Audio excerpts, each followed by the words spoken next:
केंद्र सरकारने 15,000 टन दुधाची पावडर आयात करून दूध उत्पादकांवर पुन्हा एकदा जिवारी घाव घातलेला आहे। देशभरामध्ये 3.5 लाख टन दुधाची पावडर वेगवेगळ्या गोदामांमध्ये पडून आहेत। दुधाचं अतिरिक्त उत्पादन झाल्याची आवई उठवली गेली आहे आणि त्यातून 35 रुपयावर गेलेले दुधाचे भाव हे 24 रुपयापर्यंत खाली पाडण्यात आलेले आहेत।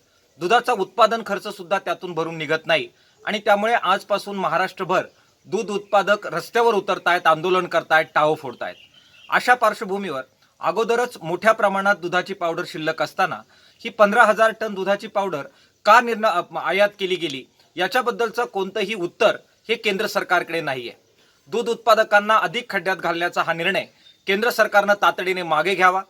देशभरामध्ये पडून असलेल्या दूध पावडरला निर्यातीसाठी अनुदान देऊन ही पावडर कशा प्रकारे देशाबाहेर जाईल आणि दूध उत्पादकांना त्यातून 2 रुपये कसे मिळतील याच्यासाठी प्रयत्न करावेत, अशा प्रकारची मागणी दूध उत्पादक संघर्ष समितीच्या वतीने आम्ही करतो आहोत।